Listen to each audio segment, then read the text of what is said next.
Motorsports coverage presents Speed World. It's a beautiful day for racing in North Wilkesboro. Temperature is 73 degrees, skies are clear, winds are calm, and humidity 30%. Hello, and Elliott will lead the charge. Elliott and Kolicki in the turn one. Elliott has a half a car length advantage out of turn one. Schrader slipping and sliding, but hangs on to it. And Kolicki will be in second spot by 2 car lengths in turn 3. Elliott the leader, Kolicki is second, Schrader third, and Ricky Rudd is fourth. Mark got awfully loose down the front straightaway as one car bumped him as he came off at turn 4. Of course, we see a lot of that on the short tracks. Single file racing now off the back straightaway. Bill Elliott leading the charge. Up front here in the Wilkesboro Speedway, Alan Kolicki moving to the inside of turn 2. Elliott trying to hang on. Elliott on the high road. Kolicki on the bottom of the racetrack in turn 3. And Rudd has the best seat in the house. Well, they're getting ready to line up and go right by Elliott. See Geoff Bodine, Ricky Rudd all falling in place. Elliott's going to try his best to drop down low, but the car filling the hole with Ricky Rudd right there and Geoff Bodine right behind Ricky Rudd, so they're going to try their best to keep Bill Elliott on the outside. Well, remember, Bodine is the driver on the Hoosier tires, and Ned, the concern was about the 50-lap mark. What would happen? And we're just a few laps shy of 50. He's right past trouble. Trouble up in turn 4. Kyle Petty spins in this field, splitting going around Kyle Petty. Here's Elliott as he moves by. Rick Wilson, Phil Parsons, so we're under yellow for the first time today. Okay, here's a replay of what happened up there. Dale Earnhardt had just gone around Kyle Petty and looked like he might have got bumped a little bit by Lee Falk as Kyle's car hit the inside curbing and around and caught just a piece of the car number 88 of Greg Sachs. We are back at North Wilkesboro Speedway. We welcome you back to the Holly Farms 400. We have just gone green, and that man, Ricky Rudd, setting the pace here. Rudd staying on the racetrack, electing not to come in and pit, and he is shown as the leader. Now, on lap 63, the fellow who was the leader just before that caution flag, that is Alan Kolicki. He was the leader, came in and pitted, and came back out in 7th spot. Now remember, Alan is an independent. He doesn't have the full-fledged pit crew some of the other guys have. He has only a couple or 3 full-time employees, but Alan, with Paul Andrews as the crew chief, has been doing an outstanding job on the short tracks. Well, I think Alan Kolicki also, to give his crew a little bit of credit, I think they were also blocked in the pits by Geoff Bodine's crew. The pits were real tight right there, and Alan Kolicki stopped first near the wall. Geoff Bodine came in on an angle and made it tough for Alan to get out of the pit. Battle for the lead back in the Wilkesboro Speedway. I'm Jerry Punch along with Ned Jarrett and Gary Nelson, Benny Parsons and Dick Bergen. And Ricky Rudd has been holding the lead at 155 laps. And Geoff Bodine moves to the inside and puts the colors of that yellow numeral car number 5, the Levi Garrett Chevrolet. And Rudd says, whoa, a little bit of fender banging, Ned. Yes, he wanted to get the lead back. Geoff caught him in some traffic and moved on the inside and just took away the lead. But now Rudd has muscled his way right back up front. Muscle is right. I believe these guys are getting at it. Gary, you know, this is the last short track race of the year, and some of these short track cars will never race again. They'll end up in a mall or a shopping center as a show car, so I'm sure the car owner said, hey, you guys, go at it. Lead twosome up front back at North Wilkesboro Speedway. They remain the same. 31-year-old Ricky Rudd from Chesapeake, Virginia. We are 178 laps complete here, and running second as the car spins around. Richard Petty been riding up on that outside groove, just rim riding on the outside groove and up near the wall, has looped that car up out of turn 4. Well, the green flag flies once again, and so does Ricky Rudd. Rudd seems to have the advantage when the green first comes back out. While the tires are cool, Sterling Marlin now hanging on the inside. He is shown now in 13th spot, 1 lap down, and he is fighting for his life. He is trying to get that lap back. He's on the inside of the racetrack, but Rudd just has too much muscle coming out of turn 4.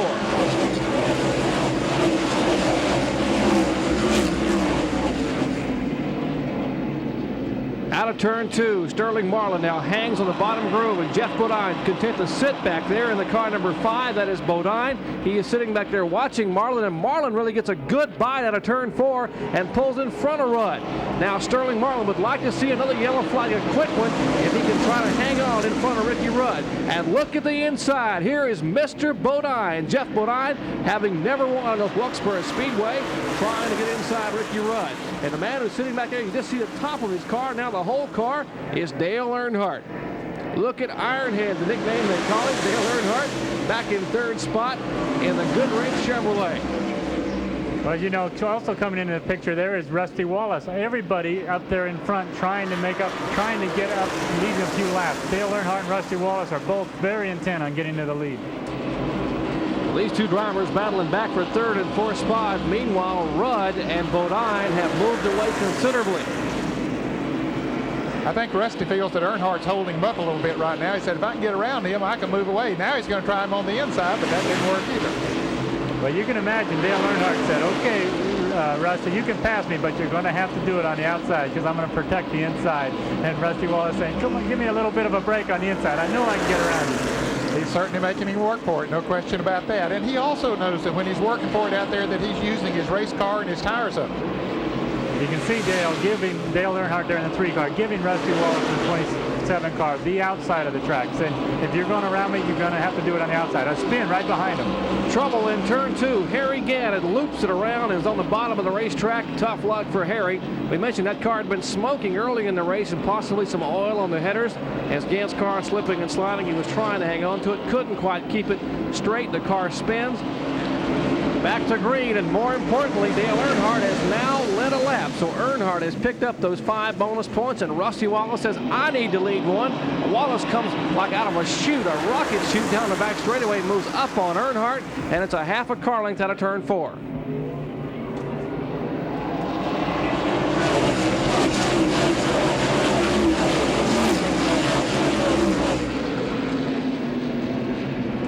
Out of turn 2, Earnhardt trying to hold off the likes of Rusty Wallace. Geoff Bodine is third, Ricky Rudd is fourth, and Bill Elliott now being shown back in 5th spot as he leads a gaggle of cars. A lot of traffic now bunched up out of turn 4 with the man who leads them, the man who won 6 of 8 short track events a year ago in this same race car. It's the same car they used all last year on the short tracks, and that, of course, is Dale Earnhardt.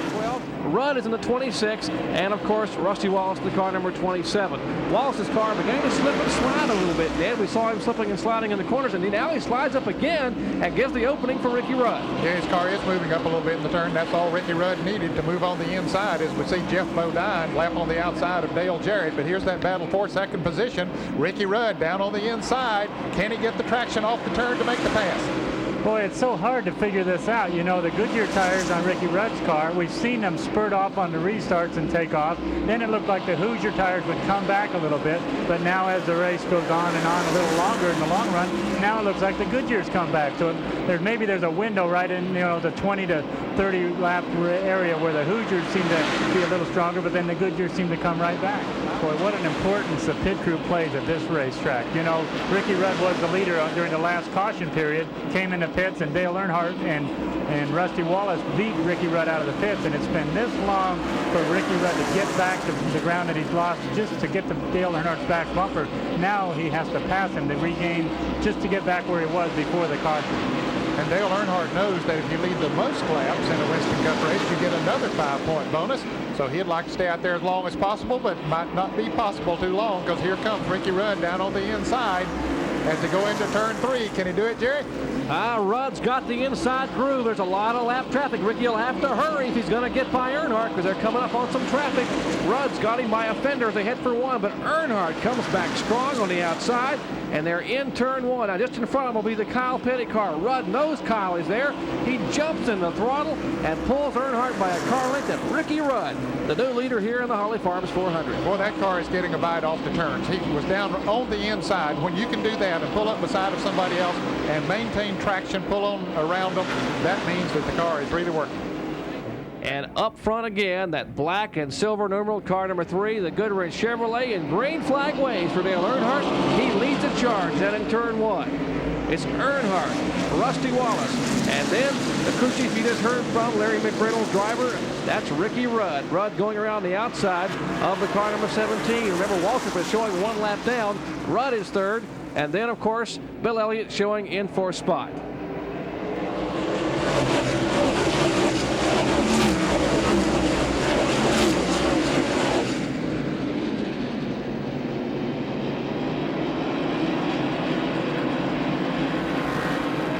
Rusty Wallace really working on Dale Earnhardt. And I made a wager that they'd put Goodyear tires back on that car, number 27, but they didn't.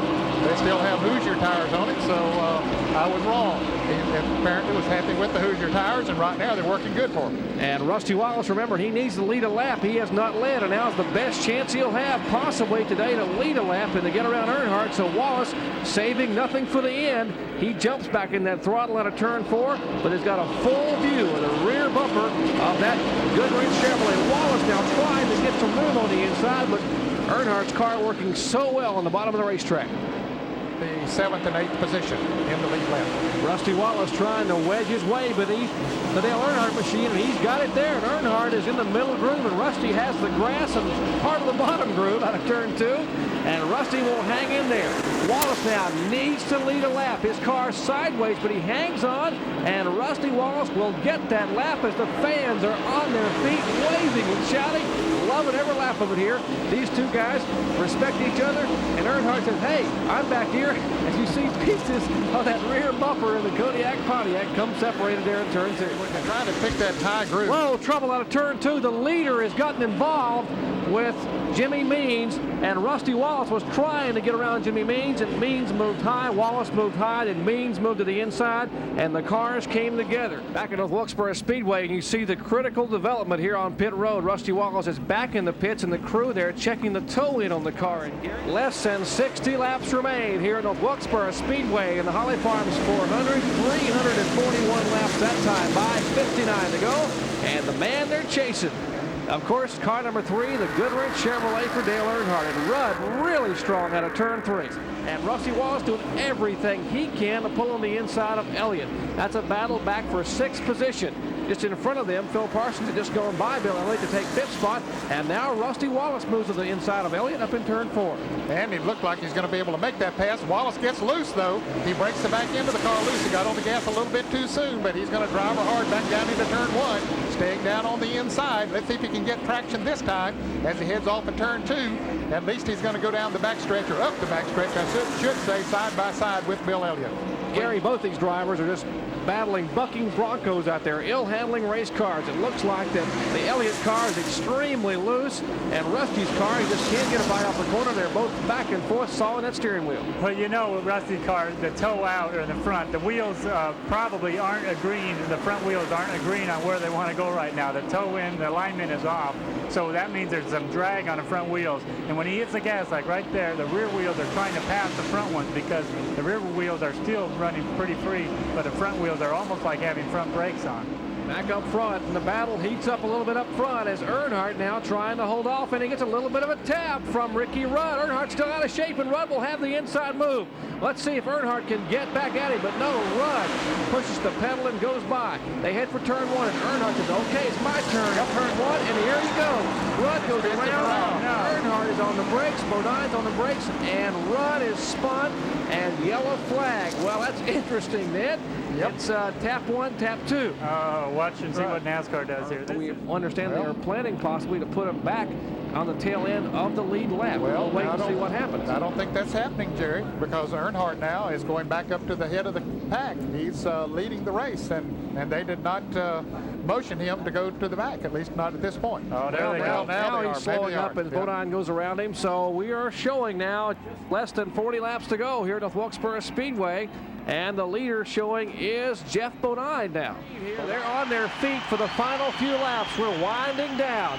And Harold Kender flips those yellow lights out and waves that green flag. Hold on to your seats, folks. It's isn't over yet because Bodine is up front. But those are the cars we're watching as they go to turn 1.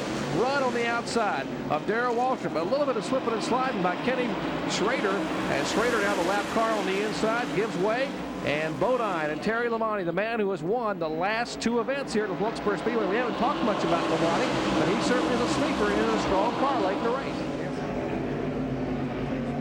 Well, there's trouble up in turn 4. Dale Earnhardt trying to come up through the field has spun around, and several cars taken up in the melee. It happened as they went into turn 3. Earnhardt trying to move on the outside just to the right of your screen, and he gets together. There's Rudd and Labonte trying to miss Earnhardt up high. He is already spinning. Here comes Rick Wilson in the car number 4 by. Everybody trying to get on the binders. There's Lake Speed, Mark Martin, green flag, and Rusty Wallace trying to pick up his 2nd win in a row after winning his Charlotte Motor Speedway a week ago. Wallace leads the charge in turn 1.